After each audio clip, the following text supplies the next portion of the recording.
ডাকাতির উদ্দেশ্যেই ভিন রাজ্য থেকে অস্ত্রসহ জড়ো হয়েছিল ১৩ জন দুষ্কৃতীদের একটি দল। গতকাল ঘাটাল থানার আলুই গ্রাম থেকেই ১৩ জন দুষ্কৃতীকে গ্রেপ্তার করা হয়। আজ তাদের তোলা হবে ঘাটাল মহকুমা আদালতে। এলাকার মানুষজন জানাচ্ছেন, গুণাক্ষরেও টের পাননি এই সমস্ত দুষ্কৃতীদের কথা। গতকাল এই বাড়ি থেকে আগ্নেয়াস্ত্র সহ বেশ কিছু কার্তুজ উদ্ধার হওয়ার পরে আতঙ্কের সৃষ্টি হয়েছে এলাকার মানুষজনদের মধ্যে। বর্তমানে গুনশান রয়েছে এলাকা, তালাবন্ধ অবস্থায় রয়েছে বাড়ি।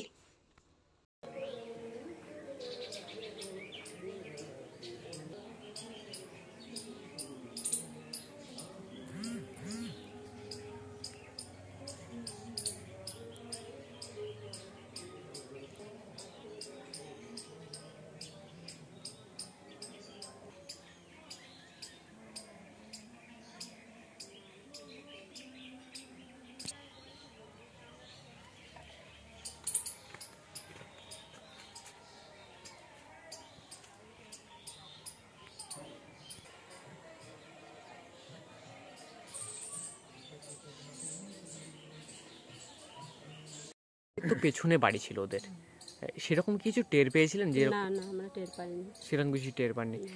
কবে থেকে আসতো ওরা? এই ৩-৪ দিন হচ্ছে এরকম যাতায়াত করছে। ৩-৪ দিন এরকম যাতায়াত করছে, মানে কিছু সেরকম বুঝতে আমরা পারেননি? কিছু বুঝতে পারছি না, মানে যাচ্ছে এসছে, এবারে ঘর মানে খাওয়া দাওয়া সবই হচ্ছে, সব দেখতে পাচ্ছি আমরা, চোখের দেখা দেখতে। আর আমাদের সঙ্গে আমাদের কোনো সম্পর্ক মানে হঠাৎ করে কি ওরা এখান থেকে চলে আসে?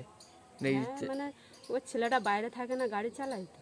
আচ্ছা, এবারে গাড়ি চালাচ্ছে, এবারে যাতায়াত করছে, এবারে কি হচ্ছে না আছে সেটা আমরা বলতে পারি মানে ওদের আবহাওয়া সেরকম কিছু বুঝতে পারেন? কিছুই বুঝতে পারছি, কেননা আমাদের সঙ্গে কোনো সম্পর্ক নেই।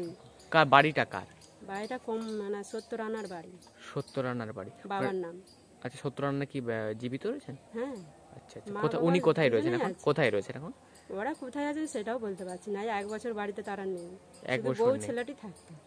আচ্ছা, মানে ওই যে ছেলেটা যে গাড়ি দিয়ে চালাতো, কবে কবে আসতো? ও প্রায় মাঝে মাঝে একবার করে আসা যাওয়া করে। ওকে তখন একা আসতো? বউটা একাই থাকতো। না না, ও ছেলেটা কি তখন একা আসতো? তারপর আচ্ছা, তারপর এই যে আরো কজন করে আসতে শুরু করলো? এবার আমরা কি আমার সবসময় বাড়িতে থাকি, এবারে মানে ১ জন ২ জন করে যাতায়াত করছে, গাড়ি নিয়ে ৩ জন যাচ্ছে, বাইক নিয়ে যাতায়াত করতো? হ্যাঁ, বাইক নিয়ে যাতায়াত করতো। মানে সেরকম কিছু বুঝতে পারেনি? না, আমরা কিছু বুঝতে পারছি। কালকে কি শুনলেন? কালকে আমরা তো বাড়িতে ছিলাম না, তো আমরা তো ধান কাটতে পালিয়ে গেছিলাম। কি শুনলেন? এসে শুনছি যে মানে অফিসাররা আসছে, মানে ধরে নিয়ে যাচ্ছে। ওদের কাছ থেকে তো বন্দুক এবং গুলি তো উদ্ধার হয়েছে। তারপরে সব শুনছি যে আমরা যাইনি, ওখানকে যাইনি, আমরা এখান থেকেই দাঁড়িয়ে দাঁড়িয়ে দেখছি। যে এবারে শুনছি যে আমরা বন্দুক আর হচ্ছে আরো সব কি কি সব বেরিয়েছে জানি না, আমরা বলতে পারছি। আচ্ছা, ওই ছেলেটার সঙ্গে যে আরো যারা আসতো তারা কখন কখন আসতো? ওরা দিনের বেলায় যাতায়াত করছে, দিনের বেলা, রাতের বেলা ওখানে কদিন ছিল। মানে খাওয়া দাওয়া এখানেই করতো? হ্যাঁ, খাওয়া দাওয়া এখানেই করতো। মানে সেরকম কিছু শুনতে পেয়েছিলেন যে এরকম এই ব্যাংক ডাকাতি বা অন্য? আমরা জানি না, এবারে দেখো, এবারে বলছে, এবারে মানে আমার সঙ্গে না পরিচয় না থাকলেও পাশাপাশি লোক যদি জিজ্ঞাসা করে যে তোমাদের এখানে কে যাচ্ছে, আবার এমনিতেও তো ওদের সঙ্গে কারোর সঙ্গে কথাবার্তা নেই, মানে এলাকার কারোর সঙ্গে সেরকম যোগাযোগ কথাবার্তা নেই, মানে টুকটাক টুকটাক কথাবার্তা বলতো, আর হচ্ছে জিজ্ঞাসা করতো যে এরকম কে, বলছে হয়তো তোমার বন্ধু বান্ধব, এইভাবে জিজ্ঞাসা করতো। এবারে বৌমাটাও বলতো যে হচ্ছে আমার ভাই কি দাদা, এইভাবে মানে পরিচয় দিয়ে, মানে এরকম পরিচয় দিত ওরা। এখন শুনছি, আমরা কিন্তু শুনিনি নিজে কানে, বলছে সবাই এখন বলছে, মুখ দিয়ে সব কথা বেড়াচ্ছে, তাই শুনছি। এখন তাহলে কেউ নেই বাড়িতে? না, এখন কেউ নেই। আতঙ্ক লাগছে নাকি যে বাড়িতে এরকম বন্দুক টন্দুক ছিল? এবারে কাল থেকে এবারে মানে দৃশ্য দেখেছি, মানে এবারে তো ভয় তো লাগবেই, বলো না। আমার এই যে 2টি মেয়ে, আমার স্বামী, আমার শাশুড়ি আর আমরা। কি নাম আপনার? টুম্পা দেবী। Thank you. এই গ্রামটার নাম? আলুই। Thank you. পারলেন কালকে তো এত বড় একটা ঘটনা ঘটলো, এটা একবারে তাজ্জব হয়ে গেছি শুনি যে এত বড় একটা ভিতরে ভিতরে যে ঘটনা ঘটাবে বা ঘটিয়ে রেখেছে, এটা আমরা অবাক হয়ে গেছি। কে, তার নাম কি? কমল রানা। কমল রানা, মানে ও কি মূল ইয়ে ছিল? ওই আমাদের এখানে দেখছি যে মূল পান্ডা। মূল পান্ডা।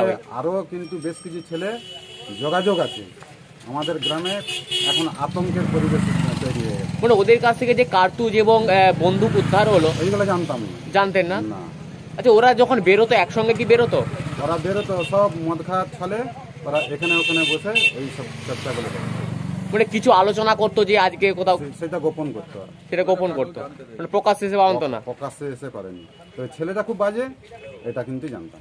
ওই যে ছেলেটা বাজে, মানে কি কি দেখে বুঝতে পারেন? বিভিন্ন রকম, ওই এর আগেও দেখেছি আমরা যে ওই মেয়ে তুলে পাচার করারও চিন্তা ভাবনা ওর মধ্যে ঢুকেছিল। আচ্ছা, ওই ছেলেটাকেও ঘাটালে তাড়া করেছিল এবং জেল খেটেছিল, পুলিশে ধরেছে, জেলও খেটেছে, তারপরেও কিন্তু ছেলেটা এরকম হয়ে যায়। আর ছেলেটা কিন্তু গ্রামের সঙ্গে যোগাযোগ খুব কম থাকে। আচ্ছা, গ্রামের সঙ্গে যদি যোগাযোগ কম থাকতো তাহলে এখানে ওর বাড়ি হলো কি করে? ওর বাবার সূত্রে। বাবার সূত্রে কিভাবে? ওর বাবা এখানে ঘর জামাইয়ের মতন থাকে। আচ্ছা, আর ওদের ঘর ওই বড় আসলের ওই লাইনে, রোডের লাইনে আচ্ছা, ছেলেটার বাড়ি। মানে সেই সূত্রে তাহলে এখানে এসে থাকতো। সেই সূত্রে কতদিন থাকতো এখানে? এখানে বহু বছর আছে। ওর বাবা 15-20 বছর। আর ছেলেটা তখন থেকে থাকতো? ছেলেটা থাকতো।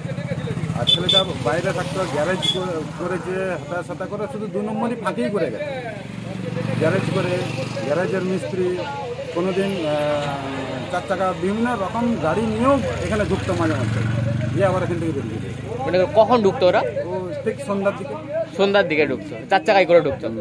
মানে সেভাবে কিছু সন্দেহ হয়েছিল যে এরকম সন্দেহ বলতে ছেলেটা জানি ফাঁকেই আছে, বলছে লরি চালাই, হানটান এইসব চালাই, বিভিন্ন রকম এইভাবে অজুহাত দিয়ে বলে চলে। মানে সেভাবে কিছু বুঝতে পারেননি? না, আমাদের গ্রামের মানুষ সেভাবে বুঝতেই পারে। মানে এত বড় যে একটা ছক বানচাল করলো পুলিশ, কি বলবেন পুলিশের ভূমিকা রেখে? একবারে খুব বলবো যে অত্যন্ত দৃঢ়তার সঙ্গে যে এই কাজটা করেছে। আরও আতঙ্কের মধ্যে আছি, আরও কিছু নয়, ছেলেরা যুক্ত আছে বলে সন্দেহ। এলাকারই? এলাকারই। কি নাম আপনার? আমার নাম কানাইলাল সাঁতরা। Thank you. কালকে পুলিশ অ্যারেস্ট করেছে, মূলত কি বিষয়টা জানলেন? এবং এখানেই তো নাকি দীর্ঘদিন ধরে ওরা থাকতো, তো কি জানতেন?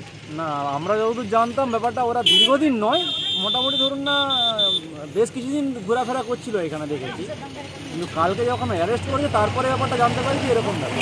এর আগে আমরা দেখতে পারি যে এরকম কিছু একটা বড় ছক। না, সেরকমভাবে দেখে মনে হয়নি। মানুষজনকে যেভাবে দেখলে মনে হয় যে হ্যাঁ কুটুম বাড়ি এসছে বা কিছু এরকম ধরনের ঘুরতে ফিরতে আছে, এটাই জানতাম। মানে ওরা কি যখন বেরোতো একসঙ্গে বেরোতো? হ্যাঁ, প্রায় মানে 2-4 জন মিলে একসাথে বেরোতো, একসঙ্গে বেরোতো। মানে সেরকম সন্দেহ হয়েছিল যে আপনার? সন্দেহ হলো তাহলে তো আমরা হয়তো বলতাম বা কিছু করতাম, কিন্তু সেরকম তো কিছুই হয়। পুলিশের ভূমিকা কেমন চোখে দেখছেন? অবশ্যই ভালো, কারণ এত বড় একটা ছক বানচাল করেছে নিশ্চয়ই, তার মানে তাদের ভূমিকাটা নিয়ে কোনো প্রশ্নই ওঠেনি। মানে এখন তাহলে এই এলাকা শুনশান? হ্যাঁ, এলাকা ওখানে তো শুনশান, আমাদের এদিকটা পুরোই প্রায় অনেকটাই। কার বাড়িতে ছিল ওটা? কে? কমল একজন। কমলের বাড়িতে ছিল। ওকে তাহলে পুলিশ নিয়ে গেছে? হ্যাঁ, ওদেরকেও নিয়ে গেছে। মানে বাড়ি তাহলে এখন পুরো ফাঁকা? হ্যাঁ, পুরো ফাঁকা। কি নাম আপনার? আমার নাম চিন্ময় মণ্ডল।